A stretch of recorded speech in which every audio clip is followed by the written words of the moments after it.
Om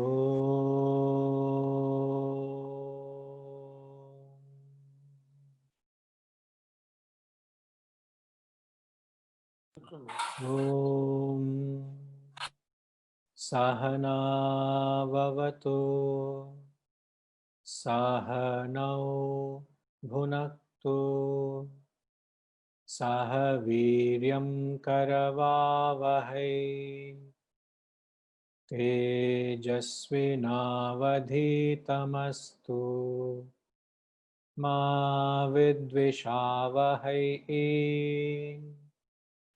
Om Shanti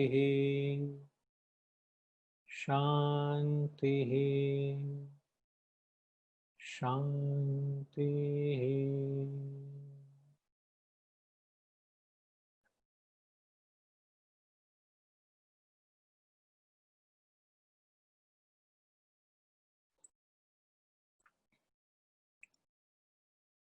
We shall chant verses 31 to 40 of chapter 4.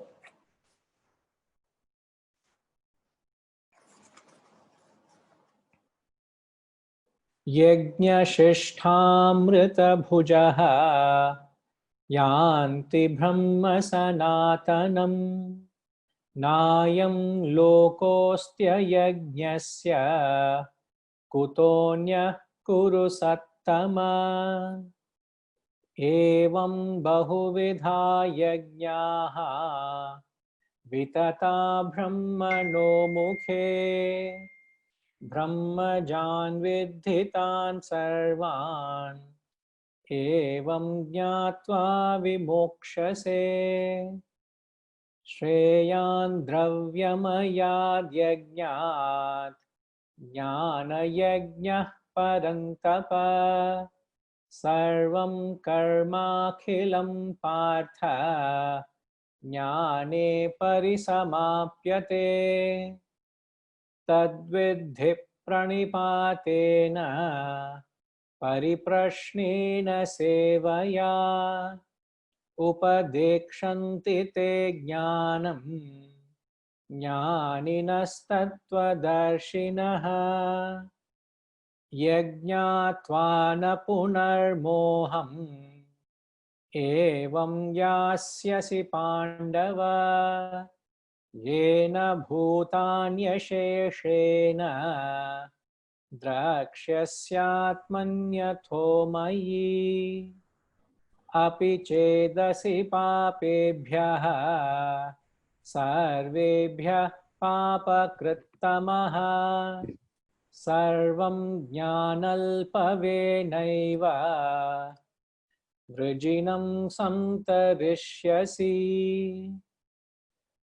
yathaidhamsi samidhognihi bhasmasat kuruterjuna jnanagnih sarvakarmani bhasmasat kurute tatha nahi jnanena sadrisham pavitramiha vidyate tatsvayam yoga samsiddhaha kalenatmani vindati shraddhavan labhate jnanam tatparah sanyatendriyaha jnanam labdhva param shantim nachirenadhigacchati agnyascha shraddhadhanascha samshayatma vinashyati nayam lokosti na paraha na sukham samshayatmanaha.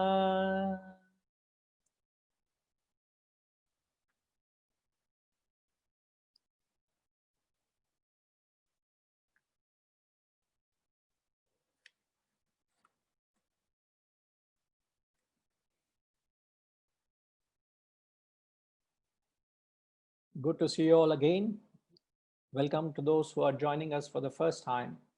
We are doing the 36th verse of the 4th chapter. We have got into the verse, but I shall go through the section of the verse again so that you follow the thought flow. The 36th verse stated, even if you are the most sinful of all sinners, yet you shall verily cross all sins by the raft of knowledge. Even if you are the most sinful of all sinners. So, api chedasi papebhya sarvebhya papakrittamah. Now, when he said that, verses 36 speaks about what is the consequence of this knowledge, what is the impact of this knowledge with reference to the mind. You may ask me, sir, what is the benefit of this knowledge or this wisdom? How does it transform me? How do I evaluate my own transformation? How do I measure my own spiritual development? Now, here is a tool. The previous verse, he said, this knowledge helps you in getting over the delusion at the intellectual level. There is great clarity of thought. You don't get confused. There is clear perception. You see things as they should be seen. That's with reference to the perspective of the intellect, which was said in the 35th verse. Here he says, the knowledge gives us an ability to free yourself from all sins. So here it says, you couldn't be the worst of all sinners. I think we are far from that. We are way beyond that. But as I've said, it's a very, very optimistic message here. He encourages even the worst of them that you have a chance to cross, as he says, cross over all sin by the raft of knowledge. Now, it's worth pondering again on this concept of sin. As I have said, if you can recall, how did we define sin? Sin is an experience of a mental agitation. Sin is an experience of a guilt or a remorse or an uneasiness felt within. I repeat, sin is nothing but a mental agitation, a state where you feel a sense of guilt or remorse or an uneasiness that is felt within. So sin is purely an internal subjective experience, which means what is right for me may not be right for you. What is sinful for me may not be sinful for you. So there is no specific actions which many people believe as right and wrong. In fact, it actually blew me away when I first learned this idea that there is no action per se that can be categorized as materialistic action or a spiritual action. Every one of you are very clear that you will tell me, Guruji, what you're doing is a great noble deed. You have been teaching this knowledge for a long time, and so fortunate that you had this opportunity to get into this knowledge at such a ripe young age. So fortunate. But I would say there's nothing great about it. There's nothing spiritual about it. Now, I'm not being falsely modest, please. I'm just being very frank, very logical, very rational to this concept of what an action is. An action can neither be material or spiritual. An action is always a neutral element. It's like a tool in your house, in your kitchen, a knife. A knife is a neutral tool. You can use to carry on the chores of the kitchen, or you can use as a weapon to defend yourself or cause considerable harm to others or to yourself.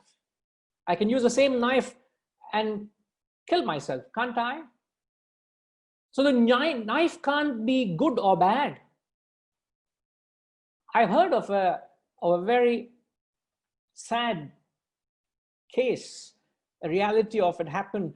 A family, a well-to-do family, had a personal revolver, a licensed revolver, and they had kept it for their own security purposes, for their own security reasons. And it happened that the only time the revolver was used was by their only son, who took the revolver and shot himself point blank and committed suicide. And thereafter, the family couldn't hold on to that revolver at home. They went and surrendered to the department and to the respective department and said, no, we have got nothing to do with it. We don't want any more. And all the while, they couldn't handle the fact that their only son committed suicide using the same revolver, which was meant to protect them. And that man killed himself with that same revolver. Now I ask you, is revolver good or bad? You can't say. It is neither good nor bad. It depends on where you place it. Depends on how you use it. Similarly, an action is neither material nor spiritual. So you can't categorize an action per se as good or bad, right or wrong, evolutionary or devolutionary, whether it's beneficial or detrimental. No action per se is like that. It depends on how you look at it, how you place it, how you contact it, rather how you approach it. So if action is neutral, then what makes an action sinful? Then what makes an action remorseful? What makes an action guiltful? There's something other than the action which makes your action sinful, and it is purely subjected to yourself. It is not something which can be across the board. Let's understand this. Now, to understand this, it's important to keep in mind or remember that this Vedanta, the very broad school of thought, or this reservoir of wisdom, I would say, Vedanta is nothing but a reservoir of wisdom gathered from galaxy of sages and saints. Nobody has a claim on it. Nobody can claim it their proprietary. It is sheer en masse wisdom contributed by great sages and saints from time immemorial, from long time, whether be it Eastern, whether be it Western, doesn't matter. They all have contributed their wisdom, and that branch of knowledge is Vedanta. And what does Vedanta give us? It gives us laws and laws and laws which govern our life. I keep harping on it. I keep repeating it so that we take a note of it, because it is not being told to us. We have not been taught these laws or instructions or a manual to our life. So Vedanta gives us these laws which govern our life. And when one's actions are not aligned to these laws or to these instructions, one has committed a sin. So when I don't align myself to these laws, please remember, laws are different from opinions. We're not talking about opinions of people here. There's a difference between a fact and an opinion. What's the difference between a fact and opinion? A fact is a fact. It doesn't depend on opinions of others. Even everybody disagrees with it, a fact remains a fact. It is logical. It is proven. It is what it is. Opinion is subjective. If I say, in fact, other day somebody was telling me that, I don't know why they did that search, but they searched which is the most dirtiest country in the world. And I don't think you need to be surprised about it. Sadly, our dear country has cropped up, and they said India is the most dirtiest country in the world. I feel very saddened when I hear that, because it's our scriptures, in fact, that speak about shaucham, cleanliness, purity. No other shastras speak as eloquently as our shastras do. Deva, Deva, Deva.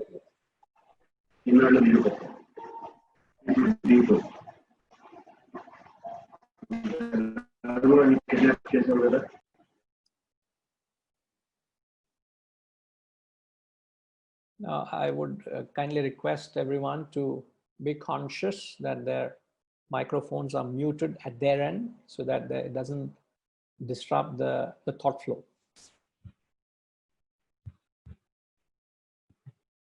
So to say whether India is a clean country or a dirty country is opinion.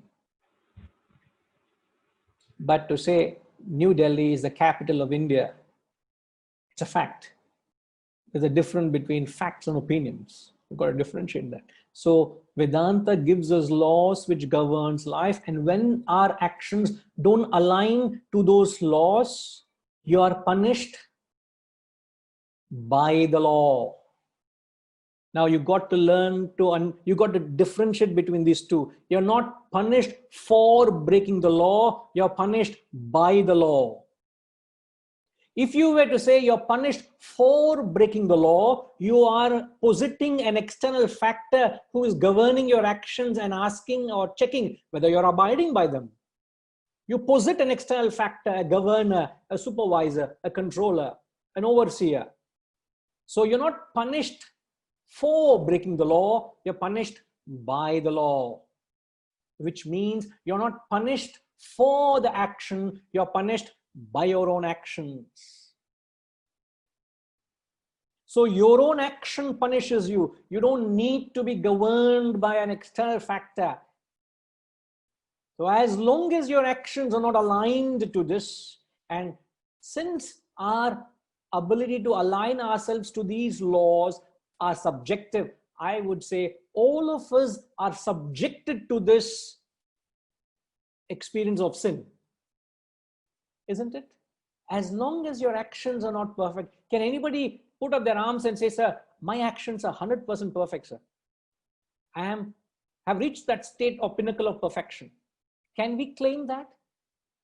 Since we have not reached that state of perfection, there is always a possibility that our actions are not aligned to the laws which govern life. And when you're not aligned to those laws, you have committed a sin. So in a relative sense, all of us are committing a sin. And what did I describe sin as?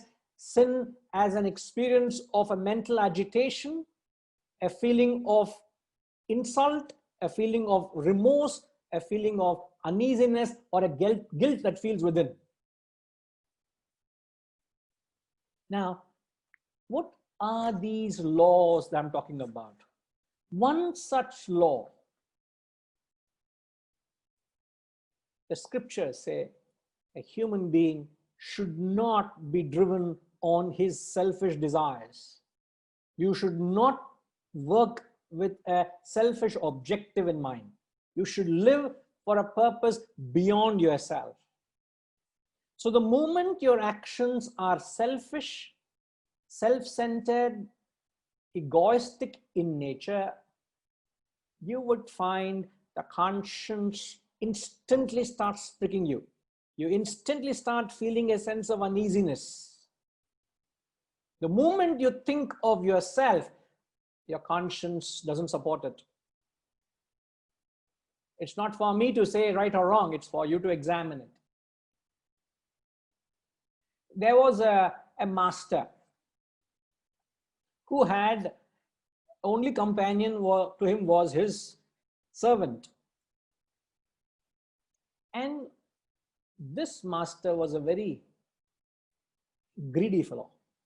The master was served well by the servant. The servant used to go to great lengths to serve the master. One day he prepared a dish which the master loved very dearly.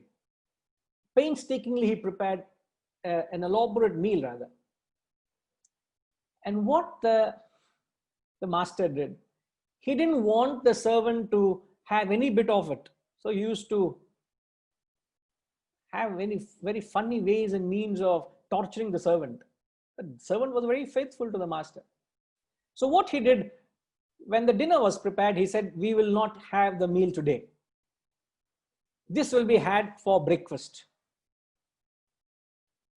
And his objective of putting this condition was, he said, let's go to sleep. Whoever has a beautiful dream, they will have the entire meal. The other person will just starve or have just breadcrumbs and make do with it. The servant said, Master, whatever you say so, you are the boss. And both of them slept. And both of them promptly got up and shared their dreams. It was the turn of the master because he was the boss. He said, I dreamt like I was the king, like I was the monarch. And everybody were my subjects and everybody were dancing to my tunes. And I am the big boss. So I summon you to bring the meal which you prepared, it's all mine. Then humbly, the servant said, Master, remember the condition you said, whoever had a better dream, they only deserve the thing. Correct. Okay, tell me, what did you dream? I'm sure you wouldn't have dreamed anything greater because the monarch is the top. There's nothing greater than him. To which he said, sorry, Master, but I had a very horrifying dream. I dreamt of a ghost which started haunting me. And it started chasing me, and I was running and running. And I was running, and I just couldn't cope any further. And as it was about to pounce and eat me up, I asked, what have I done wrong? I have been a very faithful servant. Why are you trying to kill me? To which the ghost said, either you eat the dish that you prepared or I will eat you. Then that servant felt terrified. He said, am I going to be killed if I don't eat that meal? So he said, I quickly went into the kitchen and I ate all that was prepared for you, Majesty. Forgive me for that. So look at the greediness of the master. He wanted to have it all. He wanted to not part with his own servant who is so dearly serving him. As long as your thoughts are selfish and self-centered, you will lose it all. The only way you will do good to yourself is by not thinking of yourself. And that can't be taught. That can't be told. You'll have to relate to it. You'll have to experience it. No doubt the masters are saying this, but you'll have to understand the only good you do to yourself is by not thinking about yourself. So as long as your actions are selfish and self-centered, any desire that you act on, the moment your actions are driven on any desire, the moment you have no control over your desires, the moment you have no control over your senses, the moment you have no control over yourself, you have committed a sin. Your conscience comes and hurts you. It pricks you. Now here he says, even the most sinful of all sinners, they shall verily cross by raft of knowledge. If you remember last week, I gave a reference to the verse in Bhagavad Gita. He says, Trijagati sajjana sangati reka bhavati bhavarnava tarane nauka. He takes example of a raft or a boat. Now, here is an analogy I said I'll get into. Now, whenever in fact, it's very, very famous metaphor. Throughout the Shastras, you find the Mahatmas use this metaphor to convey the allegorical significance. There are certain comparisons. Now, the boat here symbolizes the individual, you and me. And the boat the place of the boat is in the sea. The sea symbolizes the world out there. And the sea has got the waves, which is the ups and downs of life, the crests and the troughs, the various challenges of life. You are doing business, there will be profit and loss. You are experiencing health and ill health. There will be joy and sorrow. There will be birth and death. Other day, I had to just visit one of the prominent hospitals in the city. Not to get into the hospital, I just had to pick up a medication. So there was a clinic right outside the hospital. So you don't even enter the literal premises, but you enter the compound and just pick up the medicine, walk out. And as I was inquiring for a medicine, there was a family sitting not far away, consoling each other.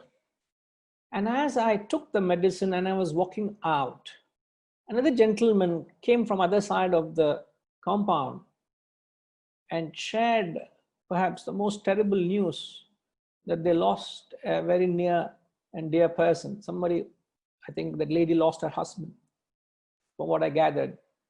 And then I could see how that lady, a lady who was standing upright, just collapsed like a pack of cards. Just collapsed, and she couldn't handle the next few moments. I just stood apart and I was just watching that. So sad. It was very, very touching, very saddening, very, very saddening. This is life, isn't it? In the morning, I saw that. Later in the day, somebody shared me a good news that they were blessed with a grandchild. And they were so full of joy sharing their news. I was so happy for them. So this is life. There is bound to be birth. There is bound to be death. There is bound to be fluctuation. Somebody will talk good about you. Somebody will rip you apart and pin you down. There will be joy. There will be sorrow. This is what the world is. The more you see the world is not a pleasant place to be in. Isn't it like this? What is the size of these huge ships? You have these huge cruise liners or huge containers. It is a sight, always can't forget it. You know, every week I used to go to Singapore for classes, and I used to fly in. And as you are approaching the landing, you would see the bay completely lined up with hundreds and hundreds of these ships and containers and cargo carriers. Huge. But from that height, not too high, but even from that height, you would see them as miniaturized toys. Small, small, small, small. So what is the size of that huge cruise ship compared to that mighty sea? Just a speck of dust, isn't it? And yet, if the cruise liner or the ship were to sail and be safe in the rough seas, it all depends on whom?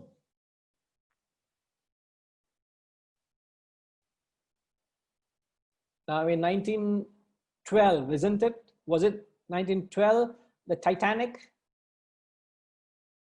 Was it 1912? You all can use the chat box to participate. If you all want to say something, you're most welcome to say as well. I think 1912, the great Titanic sank. So when what was captured through that famous Titanic movie, it all boiled down to not being alert enough to pick up that huge iceberg. And that brought the downfall of that mighty container ship. So if the boat sails through and navigates through the rough seas, the onus is on whom? The onus is on the captain. So when the captain is doing his job well, the passengers are having a beautiful time. They're having a jolly good time. In fact, they're watching a movie, they're watching a theatrical performance, some are having fine dining, some are doing ballroom dancing, and you wouldn't find there's hardly even a ripple in that wine glass or in a glass of water. You don't even feel that you are in the sea. It's like a moving city. Huge. In fact, you take to these cruises to enjoy the rough seas. There's a joy in it, don't you? So there is the rough seas, there is the boat, the individual, there is the captain, which is the intellect, and there's the mind, which is the passenger. And then there's a captain who follows the compass. The compass is that which navigates him in the open seas. There is nothing that can navigate him there. And he falls back on the compass. The mariner's compass is that which constantly points towards the north. So is your conscience that points you towards the reality, the truth, what it is to lead a life of satyam. So you got to ask yourself, am I leading a life of truthfulness? It's not whether you're truthful to others, but am I truthful to myself? What is my conscience? So if you follow the conscience like the mariner, the captain follows the compass, you are not wrong. It will take you right to the shore of immortality. So therefore he says, so these are the few aspects of comparisons. So you're only wrong when you don't follow your conscience. You're only wrong when you don't follow your conscience. So the question is, are you able to pick up that voice of conscience from within? Your conscience never goes wrong. And it's also interesting to know that the conscience in all of us is one and the same. It's not that the conscience, okay, those of you who have heard me this question, please hold back. Let's get those who are coming in or who've joined in us recently can participate. How do you differentiate between a sinner and a saint? How do you define a sinner and a saint? When I say that the conscience in a sinner is the same as the conscience in a saint, what is it that differentiates between a sinner and a saint?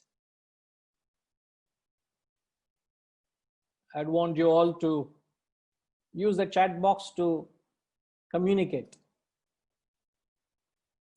As I've said, I'm not asking to challenge you. I'm only trying to engage you so that you are with me, you're thinking along with me. It's just not receiving information as much as possible as you're receiving, if I can engage you all. Okay.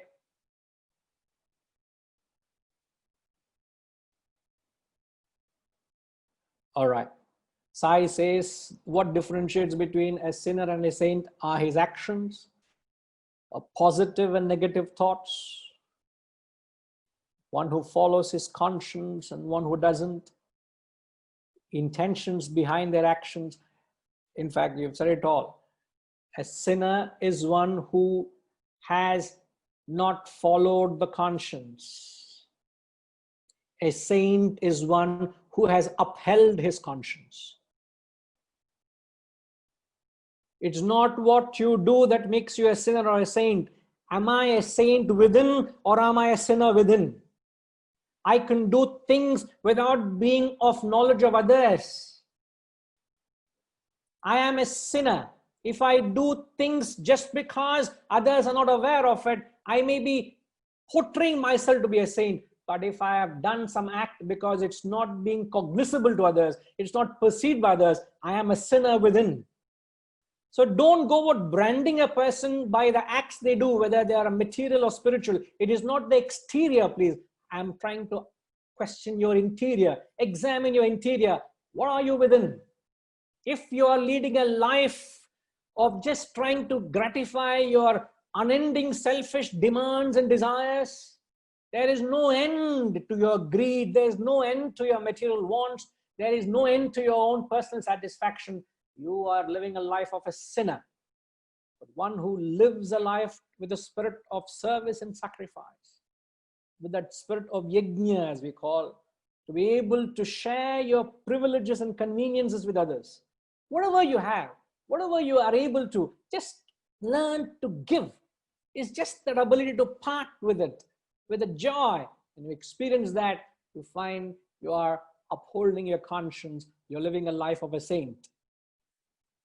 So a saint is one who upholds his conscience, and sinner is one who confronts his conscience.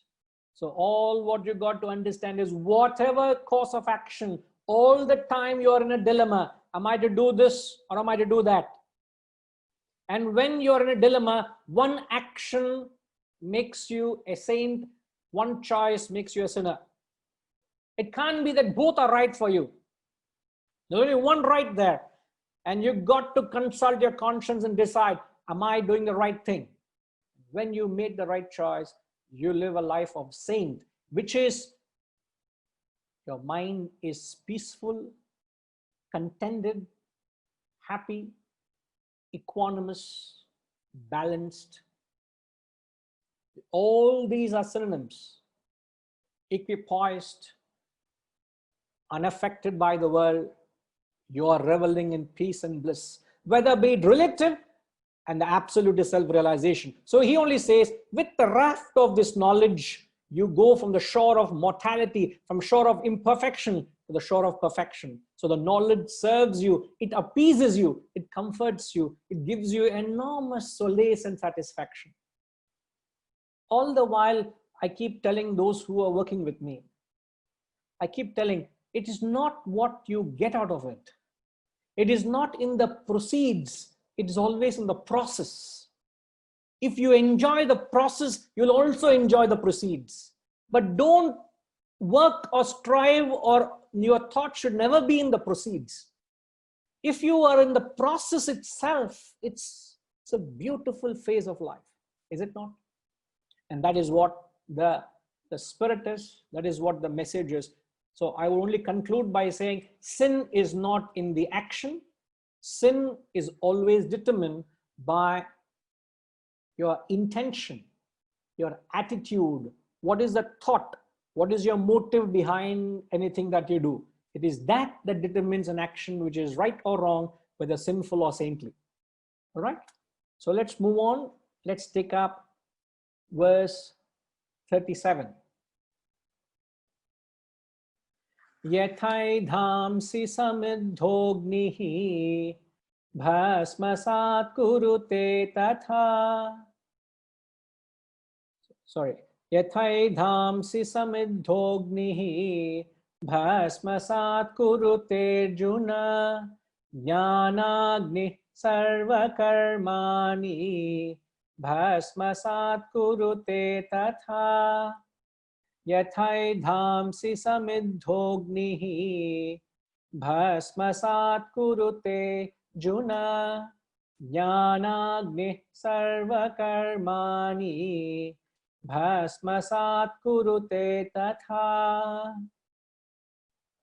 Now the translation reads, as the blazing fire reduces fuel to ashes. As the blazing fire reduces fuel to ashes, O Arjuna, so does the fire of knowledge reduces all actions to ashes. Very, very beautiful. As the fire reduces fuel to ashes, so does this fire of knowledge reduce all actions to ashes. Now, here, this verse, he is telling what is the effect of this knowledge with reference to your vasanas. Now remember, whenever they use the word actions, in fact, this is one of the most misunderstood concepts in philosophy. As I've told, our job, I keep telling this every time and again, our job is just to ensure that we are not misunderstood. That's the biggest challenge. It's not whether we understood. The problem is that we should not be misunderstood, because if you have misunderstood it, it is a hell lot of a problem for us, because you have to go about undoing it. And here is a concept which has been misunderstood. Now, how has the misunderstanding sprung from? From where has it sprung from? There is a section in the 3rd chapter of the Gita where he says actionlessness is perfection. He says naishkarmyam purushoshnute. Now, how has this concept of actionlessness being perfection misunderstood? What is the concept of actionlessness? How people have misunderstood actionlessness is they have misunderstood actionlessness as Harigaru Cheppandi. Solungo. No, I am only doing lip reading here.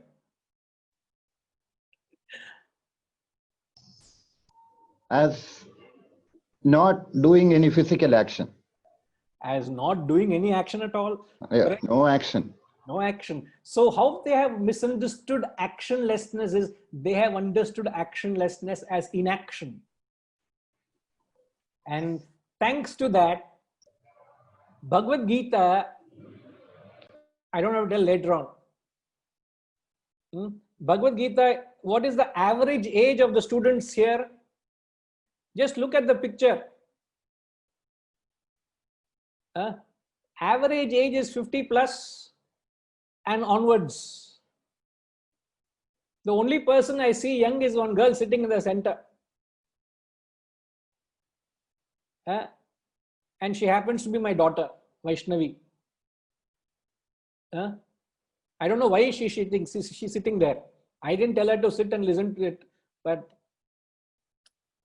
she never listens anything to me, so I don't tell her anything.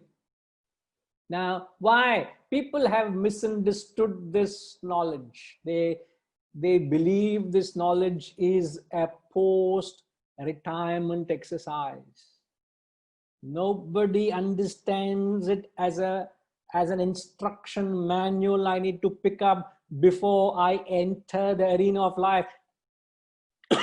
Isn't it? As I've just said, the boat is exposed to a very, very rough world, a very, very rough sea. So are you exposed to a rough world. What have you got within you to protect yourself from the onslaughts of the world? Sheer onslaughts, bombardment. The world is constantly, relentlessly presenting itself as the opposites. So how do you handle that? How can you endure that? How can you ride through that? For that, you need these instructions. I always keep telling, it is so difficult for us to handle life with this knowledge. What it is to live life without this knowledge, I do not know. How are people managing? How are they carrying on without this knowledge? That's a $1 million question. I don't understand. I don't have an answer for that.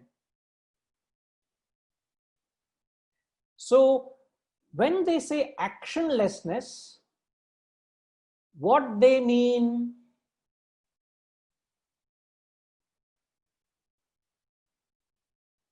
Okay, Sethuraman sir, can you please tell, when they say actionlessness, what do they mean? That is operating a self-realized soul operating from Atman. A self-realized soul operating from Atman. Now again, you are talking in a language I don't understand. Maybe you know Atman, I do not know Atman, sir. Can you please explain what Atman is? See, I do not know what actionlessness. Correct? Now you are describing one unknown term with yet another unknown term. Can you convey knowledge of anything with an unknown term? This is not selfish, not unselfish. Selfless. Other day, one of my students called me to ask, Guruji, can you please help me understand what selflessness is? And after I explained 45 minutes to him, Guruji, I understand that I cannot understand. So let me put it aside, he said. So thanks for all the explanation. I have understood that it is something which cannot be understood. It's a long way to go. So again, the third unknown term you're using is selflessness. Now, why, sir? I think you have to unmute yourself, sir.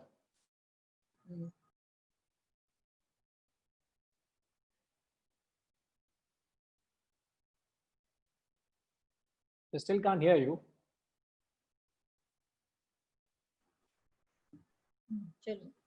Meditation. Ayyo. Now, what does the word actionlessness mean? Okay. Sir, you already had 4 attempts, sir. Beyond that, a very unfair game I'm playing now. Right. Now, let's open up. Yes, Tinkima, please go ahead.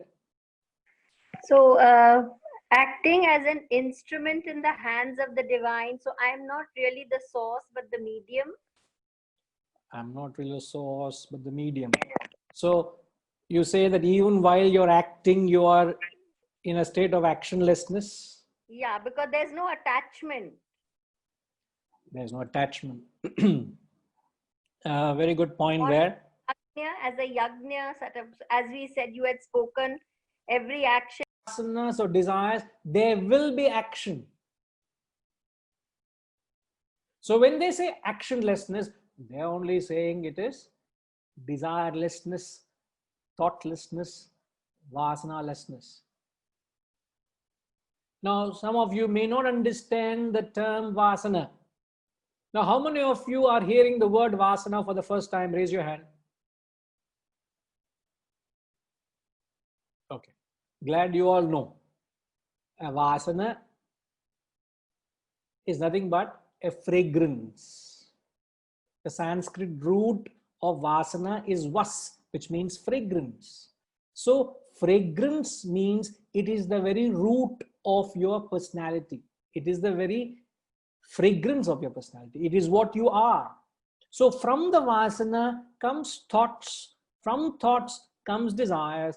From desires comes actions. So when they say actionlessness, it means vasanalessness. Now come back to the verse again here. He says, as the blazing fire reduces fuel to ashes, so does the fire of knowledge reduces all actions to ashes. Means the word actions must be replaced with, what must the word replaced with? Srimati Ma? I was saying desire. Yes, correct. So you must replace the word actions with desires, or the very root of the desire is vasana.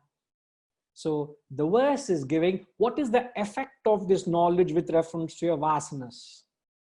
It completely, as he says, reduces fuel to ashes. It completely destroys them. There is no vasana. And vasana, philosophically, what is the philosophical word for vasana? Now, I'm not challenging you all, please. I'm just trying to think along. Samskara. Who's sorry? Who's saying that? This is Sai. Oh, Sai. Yes, please. So, what was the question? What does vasana reference to? Correct. Vasana is samskara. Correct. Now, Sai, the question I was asking, the synonym of vasana in the context when he says vasanas are burned to ashes by the knowledge. Okay. So when you say vasanas are burned, what does it mean vasanas are burned? So what is the synonym for vasana? Karma, prarabdham, bondage, vyamoham. That's a very nice word. I haven't heard for a while. Vyamoham. Philosophical word for vasana. Yes, that's the question. What's the philosophical word? Correct. And so that was the question. Moksha prapti prarabdha. In fact, in the context, now he says where there is, okay, I'll answer the question with an example and then I'll use the phrase. Where there is light, is there any darkness? No. It's an antidote, isn't it? So where there is light, there is no darkness. Similarly, he says, where there is vidya, there is no, what is the opposite word for vidya, Sai? Avidya. Avidya. So synonym for vasana is avidya. See, rather than me answering, I'm trying to bring it out from you all. This takes time, but you got to bear with me. But I will tell you, even if I wake up Sai later tonight and ask what is the synonym for vasana, he'll remember because you thought of it originally. It came from you. That is precisely the process of education. Education is to draw out knowledge, not to stuff in information. This is precisely the reason where we have a lot of information, but there is no wisdom. But when the knowledge comes from within, through the process of inquiry, questioning and reflection, it gets transformed into wisdom. These thoughts are original. That's the takeaway from an exercise like this. It's just an insight how you should approach the subject. Now, when he says this fire reduces all actions to ashes, before it reduces to ashes, what is the impact this knowledge has on the desires of vasanas? When a person has this knowledge, what does it do? What is the effect of this knowledge to a person? When a person has this knowledge, what is the effect? Okay, tell me, let's put it this way. What is the effect of a man with no knowledge? A lay person, how does he function? Ignorant. Ignorant. Last Very time, true. last time you said effective knowledge with respect to the mind is being free of sin. Correct. With reference to the mind, it is free from sin. With reference to the intellect, it has got no delusion. With Yeah. reference to the vasanas, it burns them away. Yeah. Isn't it? So 3 effects. So the question I'm asking is, what is the expression of ignorance when a person who has no knowledge, how does he function? That person acts with the worldly attachments. Annapurna is saying, yes, ma, I can almost recognize your voice now. Very good. So what you're saying, a person with ignorance Acts with worldly attachments. acts with worldly attachments. Yes, you're not wrong at all. You're very right. Any further? Can I ask Premji? Can I ask you to comment something, sir, if you have something to say?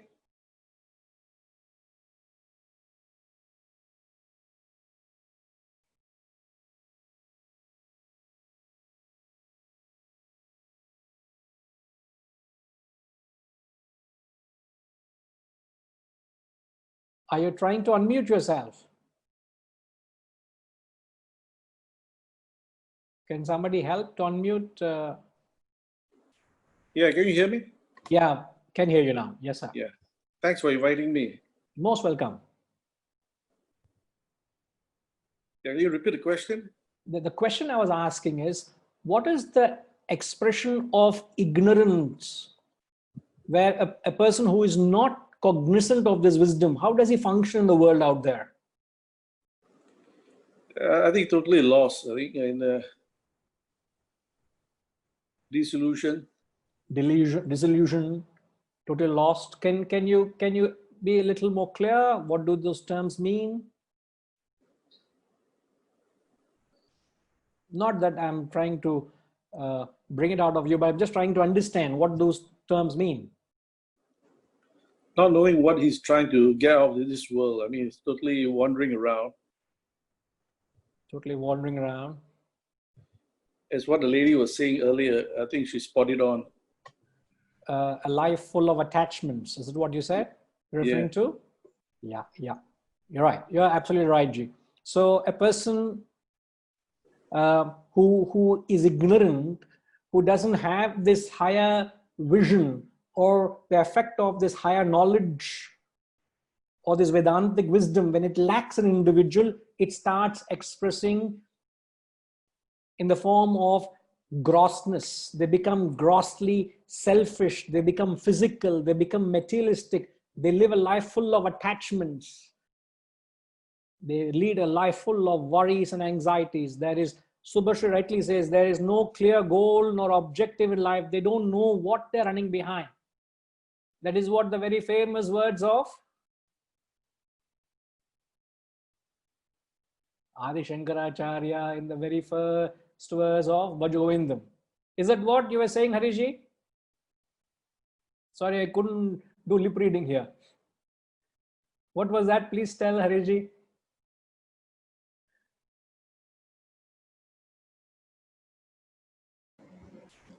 Yeah, I was referring to Bhajagovindam. Which verse? The first verse. Oh, wonderful. So our thoughts are very much in sync. So the And first, also, and yes, sir. also in a way, Shakespeare, when he said, all the world is a stage. Yes, you're right. You are very true. Correct. But I would fall back on the Adi Shankaracharya for a moment. He says the very famous words. Let's chant once together, please.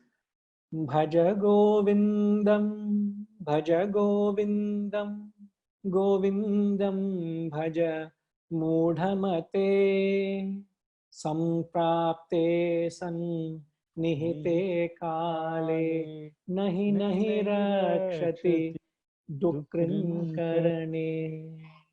Nahi Nahi Rakshati. This is what he says. All this secular, worldly, material activities is not going to save you. They're not going to help you. All your life you are running behind two objectives. He says, Kanchana, Kamini. Kanchana is you're trying to acquire. There's no limit to acquisition. And having acquired, you just want to enjoy all what you acquired. And scriptures are not against material advancement. Please don't misunderstand them. They're not telling that you should not advance materially at all. You should advance. And there is no limit to that. But life should not be just running behind acquisition and enjoyment. Acquisition and enjoyment should be the byproduct of seeking the higher. Therefore, he says, Bhaja, Govinda, seek the truth, seek the higher. So one who does not seek the higher, what is he seeking? He runs behind the material acquisition, enjoyment, running behind, clamoring the world, thinking that is all what the purpose of life is. Life is just meant for that purpose alone. And how narrow, how shallow, how limited those thoughts are. But one who can envision a larger purpose, in him all the knowledge burns away the vasanas into ashes. But before it burns them into ashes, when you expose something to fire, before it burns it away, what does it do? It completely chars it. Doesn't it? It almost it loses its charm. It loses its value. It loses its ability to tempt you. Let's say you roast a seed. When you roast a seed, what happens?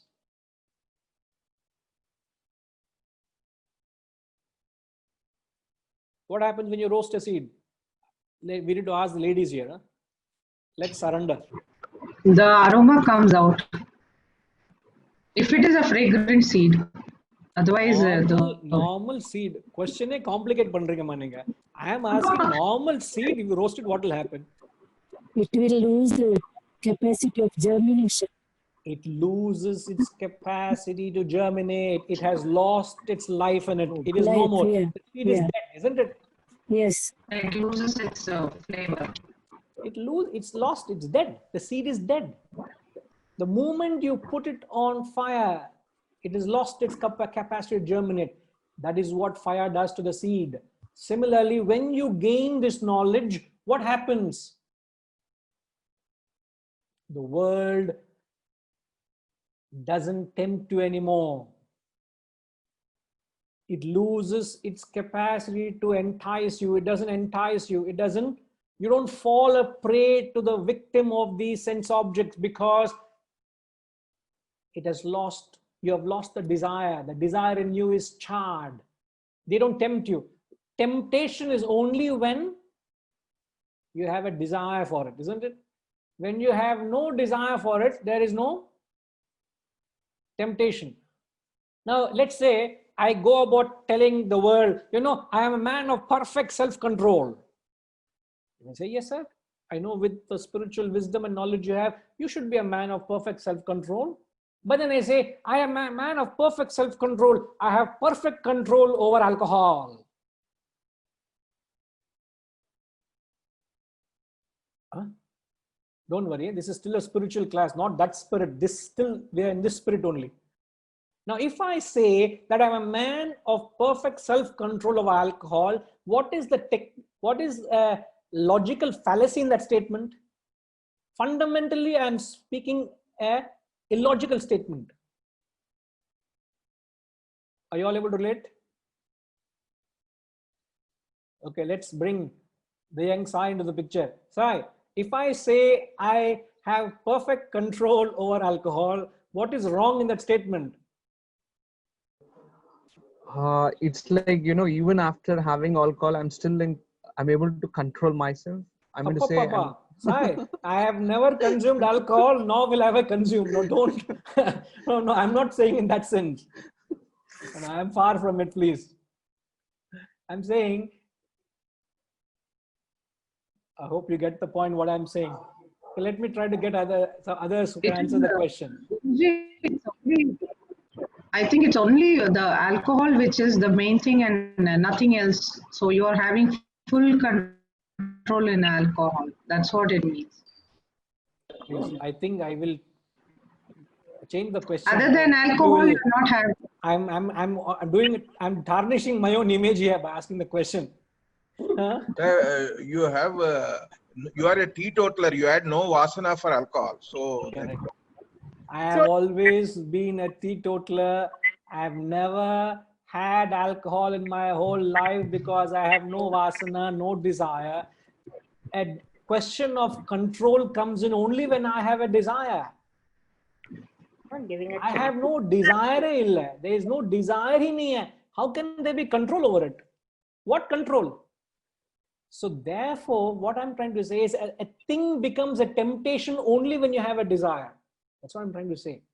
And then comes exercise of control over it.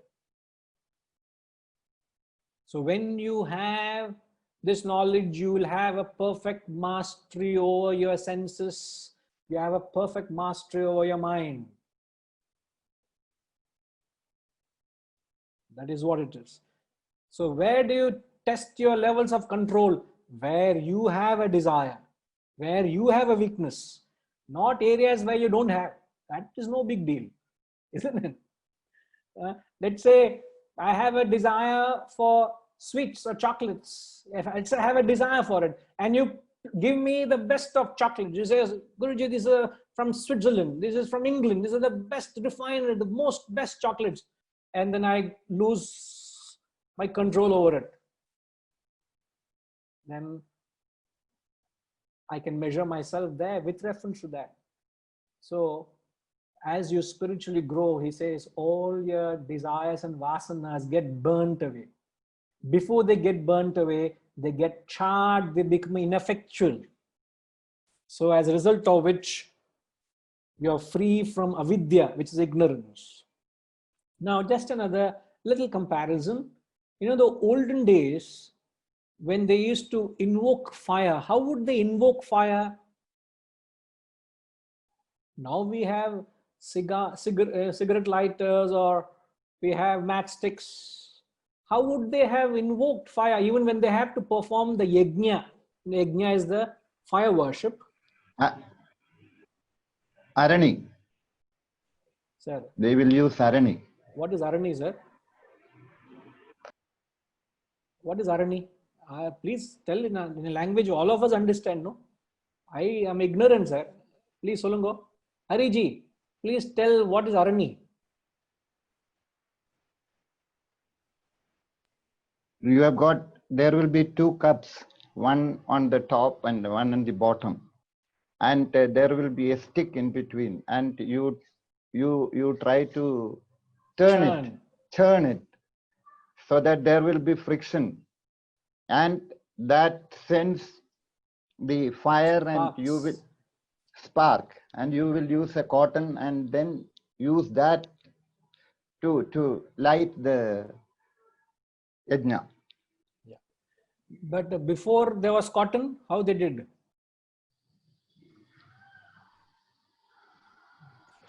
Rubbing of stones. You went to Flintstone. On the level poiting. Guruji, yes. Cotton came, it was two stones in the caves, no? They rubbed it and they created the fire. Yeah, but I am not gone into the caves now. I am still with Bhagavad Gita explaining this verse.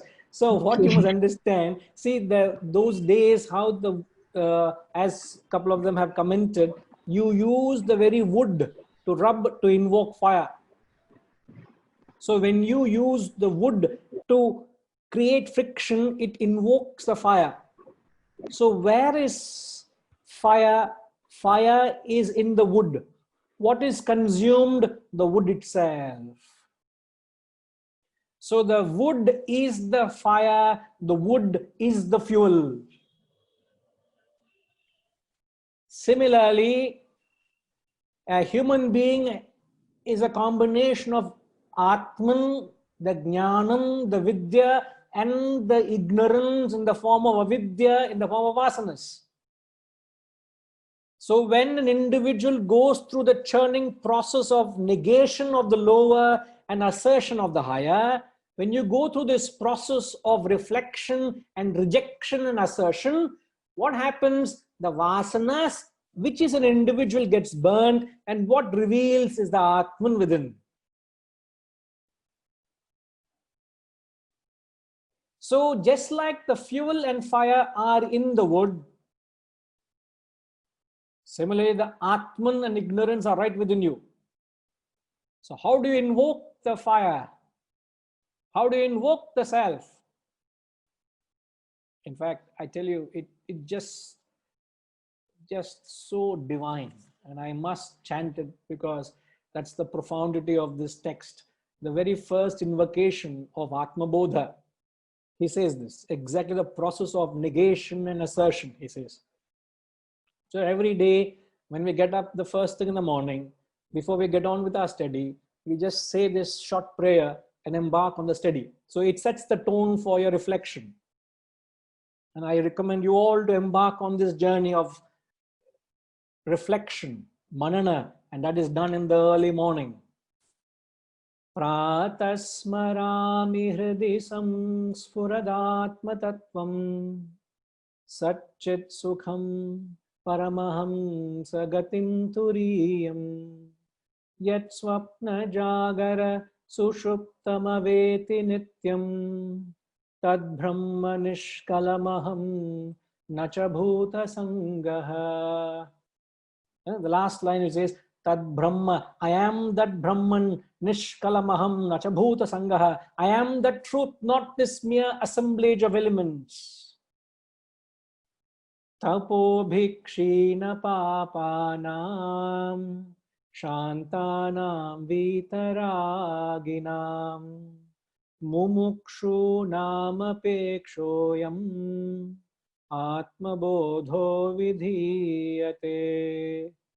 Bodhonya sadhanebhyo hi sakshan mokshaika sadhanam pakasya vahnivajnanam vina moksho na siddhyati. It's so enchanting, it's so inspiring. This is what is said there.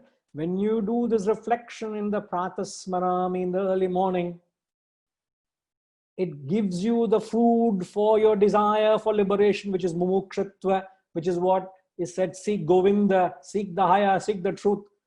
And then you will certainly get sakshat mokshaika sadhanam. You'll get that moksha, you'll get that truth, get that reality. So the only way you will get wisdom is through reflection. You don't do reflection, you will not get wisdom. You will have information. Please, you've got to understand. I've been telling in every class, wherever there's an opportunity, I remind this. Necessity comes, I remind this. And what's the important point you got to note? 70% reflection, 30% knowledge, 30% information. So it is exactly like chewing the cud. A cow or cattle, when you look at them, they sit at their leisure, they bring the food back into their mouth and they chew the cud, isn't it? And that is what helps them to the process of digesting the food. Exactly the same way, you must invoke this knowledge and wisdom, bring it out, bring these ideas out and thrash it out and reflect on it, question it, give it validity, give it life. And when you question them, when you examine them, when you look at them in the backdrop of where you are, what you're going through in life, you get a solution. That helps you, that makes you evolve, that transforms you. but we do not know what we are doing. We make a mistake. We are fully confused. What we should do, we don't do. What we shouldn't do, we do. There was a guy who went to a doctor. He was having two problems. One problem was he had something wrong with his eyes. Two diseases he had. Something wrong with the eye. He also had a problem with his stomach. Doctor said, no problem. So he gave him two medicines, and two were in the form of powder. Two powders he gave him. One powder for the eyes, which has to be applied externally, another for the stomach, which has to be taken internally. The powder which has to be applied for the eyes contained antimony. It contained lead sulfide. And if it's consumed inside, it is poisonous. So what he did, this fellow full of confusion, he just reversed the both powders. So what was meant for the eye, he consumed. What was meant for the stomach, and the powder which had for the stomach had pepper and chili. Certain ingredients of that was made, and he told him very clearly, make sure you do that and do this. And what he did, the one for the eye he consumed, one for the stomach he applied on the eye. And the result was, his stomach got seriously upset. He completely got blindfolded. This is exactly the state we are in. What is meant to give you vision, what is meant to give you that divine perception, and what is meant to merely gratify your physical needs, you're mismatching. The purpose for the materiality and the physical body, you're using it to blindfold yourself of the self. Your body also needs, your material personality also needs, but you must also have the light of lights, the Atman within must shine through, give you that perception. But you're blindfolding your perception with a mere gratification of your senses. You're just running behind the worldly needs and blindfolding yourself of the reality. Like that guy used the medicine for the stomach and he became blind. Don't blindfold yourself. Don't block your vision of the reality. Let that light of light guide you through the life. So that seemingly innocuous story conveys everything has a right purpose. So the wisdom is contained in the knowledge, and you must go through the process of extracting wisdom from the knowledge. If you don't do that, you'll not get the effect. But one who is endowed with wisdom, 35, 36, and 37, with reference to your intellect, you get phenomenal clarity, exceptional clarity. With reference to the mind, it's extraordinarily calm. With reference to your desires and vasanas, they're burnt away. In fact, if I'm not wrong, it's in the second chapter of the Gita, he says, how does he define yoga? He defines yoga in two separate verses, I think 48 and verse 50. In the 48th verse of chapter 2, he says, yoga is samatvam yoga uchyate. He says, yoga is defined as equanimity of mind. And the 50th verse, he says, yoga karmasu kaushalam. Dexterity of action is yoga. In short, this is yoga. Yoga has two essential ingredients, which comes as dexterity of action. Dexterity means you bring out such clarity, such perfection. You bring out such efficiency to a point of fault.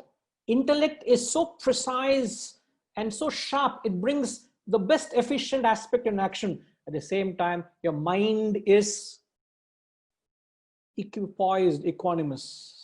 So that is what is covered in 35 and 36. I'm only drawing a parallel in the second chapter of the Gita. 48 talks about peace of mind, which is contained in 36. And what is said in 35 is conveyed in verse 50 of chapter 2. So any action, wherever there is wisdom, you will find there is action with clarity. As somebody said, skill. Skill in action is yoga. Shiva says it's skill. You're very efficient. At the same time, you're very peaceful, contented. This is an ideal action. All right. We'll come back next week and take on from verse 38. Om